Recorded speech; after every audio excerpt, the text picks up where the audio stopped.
Hey, what's going on, people? I'm gonna make this quick video, and this has been on my mind for a year and a half now, and just more confirmation last night, and I thought about it. And I'm gonna make this video, especially for a lot of you young guys and older guys, man. It's relevant for both groups, but they said in the next 10 years, the trucking industry should be ran by machines.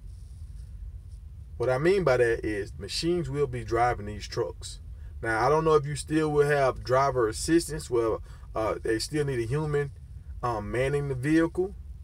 But what I do know is within 10 years, they will have trucks out here on the road driving themselves, because they already have trucks on the road now. There was a truck, I saw a video last year, 2016, where a guy was driving, or he was sitting in the truck, and the truck was driving itself. I don't know if he started it off or whatever, but think about it. It started when they went to the automatic transmission. So now you don't have to shift gears anymore. Now the truck can shift its own gears. Then the next step was the on-guard systems and stuff, where if a car comes in front of it, it can slow down or whatever, speed up. Once the car distance increases, it speeds up. So, I went through both of those phases. So in like 2000, that's when the automatic truck started. The on-guard system started really kicking in like 2013. They started trying to work it out. So now it's getting better. So by 2009, they should have that kind of really working at a high level. And now they're starting to have the cars and trucks where they drive themselves. So now we probably like a 10-year window away from the trucks driving themselves to actually being able to drive themselves. And this is what the movie Terminator was about. That you know the movie I'll Be Back. Like we see a machine chasing people down, killing people. No, that's not what Terminator is really about. I mean, you could create machines that could kill people, but they're talking about machines taking over the workplace. You've seen it in the started a long time ago, like in the factories. Once they started producing machines that could do more, they cut jobs. Farmers, once they started getting big machines that could pick the cotton and pick the potatoes and all that stuff for them. Now they don't need the ox no more to plow the field. They don't need the people anymore picking the cotton. So now it's going into with trucks. Our industry is on their sights right now. They're trying to get rid of all these drivers. They're trying to get rid of human error, so they cut back on wrecks. And that's what a lot of companies, one of their biggest concerns are wrecks, because they cause so much damage. You got these lawyers out here that's looking for wrecks with truck drivers so they can get a payday. So if they can get rid of the human error and cut down on wrecks, and stuff is on schedule now, they don't got to worry about the guy stopping at the truck stop, getting something to eat. They don't have to worry about all this. Now the machine is just working. Everything's running a little bit smoother. The profit margin goes up. So we're about 10 years away from trucks being able to drive themselves.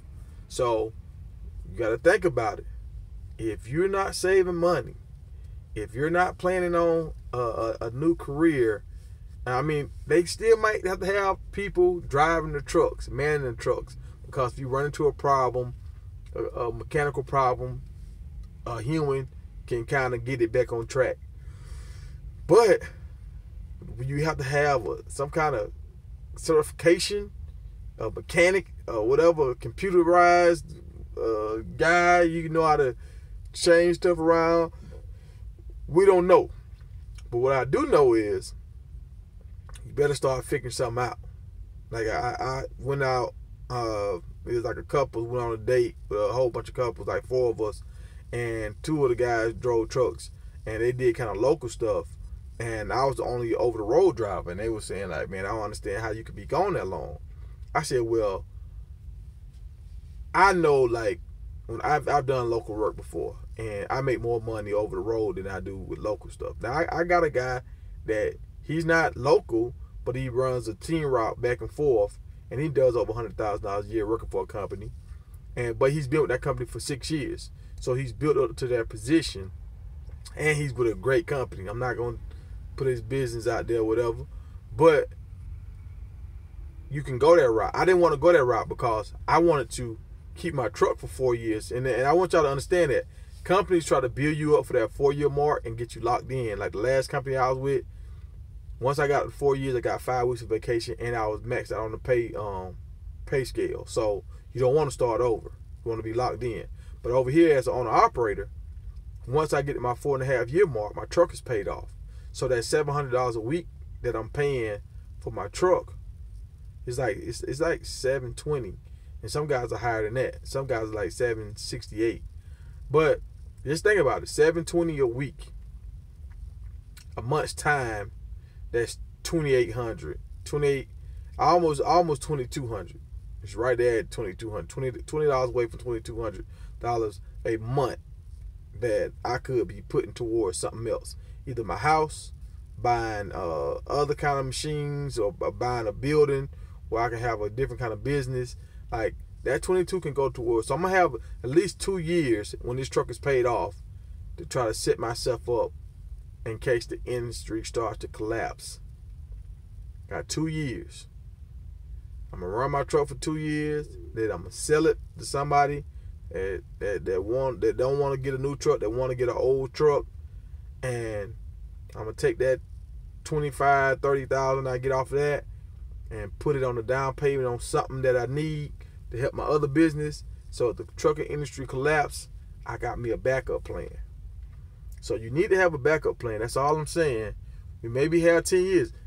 It might go on forever, but I doubt it. They're going to figure out a way to get less butts in these seats and let the machines do the work. Trying to figure out a way, because that's less insurance you got to pay now. That's less human error. That's less talk back. That's less frustration. And it's more profit for the owners. And the 1% care about the 1%. They don't care about the 99. So that's my rant for the day, people. You got any questions?